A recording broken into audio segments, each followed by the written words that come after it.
तो आज हम बात करेंगे इंटरनेट कैसे काम करता है, इंटरनेट होता क्या है।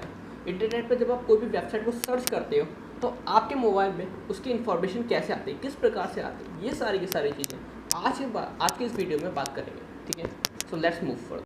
इंटरनेट की दुनिया में दो लोग होते हैं, एक होते हैं क्लाइंट और दूसरे होते हैं सर्वर। ठीक है, ये बेसिकली कुछ डिवाइसेस होते हैं। क्लाइंट्स भी कुछ प्रकार के डिवाइसेस होते हैं और सर्वर भी कुछ प्रकार के डिवाइसेस होते हैं। इनको एग्जाम्पल के थ्रू समझते हैं। लेट्स से आप एक होटल में गए, होटल में जाने के बाद आपने होटल वाले से मांगा डोसा। ठीक है, तो आप उन होटल वालों के लिए क्या होंगे, क्लाइंट, और होटल वाले आपके लिए क्या होंगे, सर्वर। क्वेश्चन है क्यों? क्योंकि होटल वाले आपको डोसा सर्व कर रहे हैं, आपको अपना प्रोडक्ट डोसा के फॉर्म में सर्व कर रहे हैं, अपनी सर्विसेज को प्रोवाइड कर रहे हैं। सर्व करने वाले कौन होते हैं, सर्वर।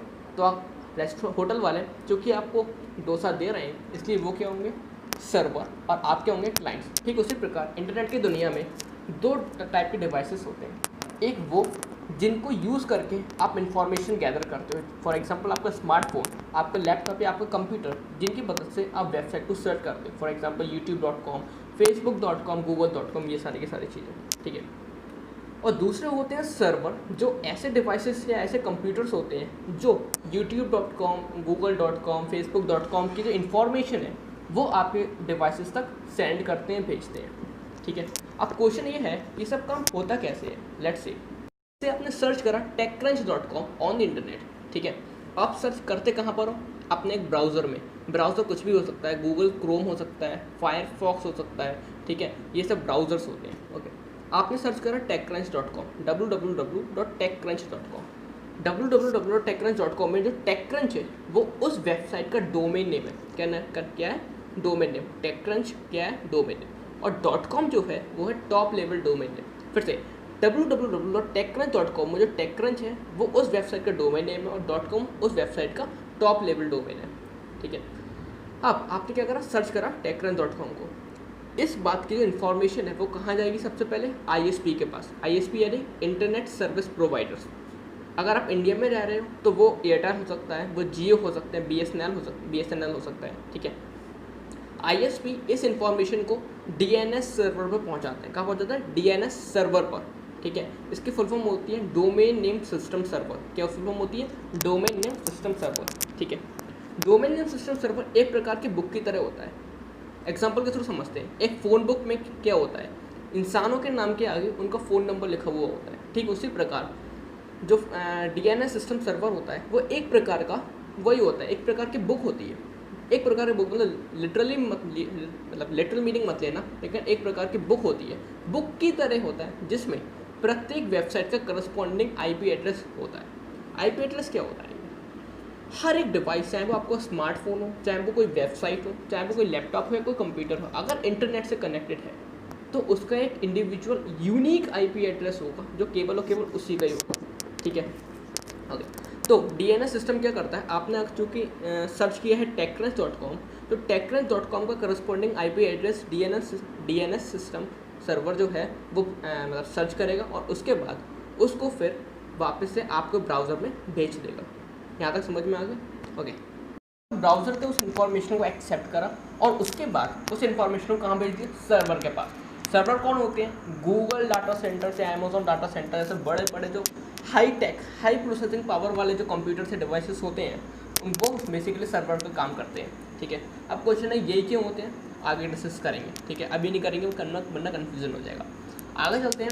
सर्वर जो होता है उस पर्टिकुलर IP एड्रेस को स्कैन करता है और उसके करस्पॉन्डिंग वेबसाइट जो है उसकी जितनी भी इंफॉर्मेशन है उसे फिर ऑप्टिकल केबल के थ्रू आपके डिवाइस तक भेज देता है। आपको अपने ब्राउज़र पे उस पर्टिकुलर वेबसाइट की जितनी भी इंफॉर्मेशन चाहिए होती है वो सब मिल जाती है। ठीक है ना, आप सब कुछ को समराइज़ कर लेते हैं। ठीक है, लेट्स से एक इंसान है रवि, उसने अपने कंप्यूटर पर सर्च करा techcrunch.com। उसके बाद वो इन्फॉर्मेशन उसके इंटरनेट सर्विस प्रोवाइडर के पास पहुंचेगी। अगर उसने एयरटेल का पैक ले रखा है तो एयरटेल के पास वो इन्फॉर्मेशन पहुंचेगी कि रवि नामक एक इंसान ने techcrunch.com नाम की वेबसाइट को इंटरनेट पर सर्च किया है।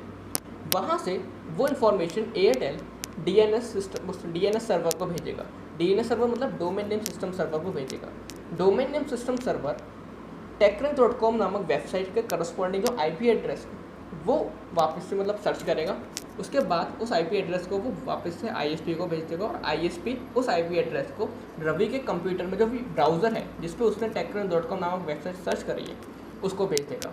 ठीक है, लेट्स से रवि ने गूगल क्रोम जो कि एक तरीके का ब्राउज़र है उस पर techcrunch.com सर्च करा है, तो आईएसपी यानी इंटरनेट सर्विस प्रोवाइडर जो है डीएनएस सर्वर से आईपी एड्रेस को लेके गूगल क्रोम पे दे देगा।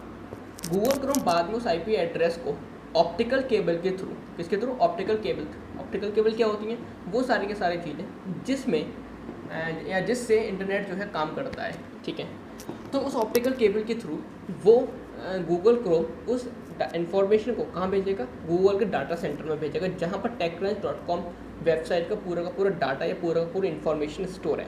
ठीक है ना, वहाँ से जो गूगल सर्वर है, मतलब जो सर्वर है दैट इज गूगल का डाटा सेंटर, वहाँ से techcrunch.com नामक वेबसाइट का जो आईपी एड्रेस आया है फ्रॉम गूगल ब्राउज़र उसको स्कैन करने के बाद techcrunch.com की जो मतलब वेबसाइट है उसका जितना भी इंफॉर्मेशन डाटा है उन सबको 010101 के फॉर्म में ट्रांसफ़र कर देगा, वापस से रवि के कंप्यूटर में भेज देगा।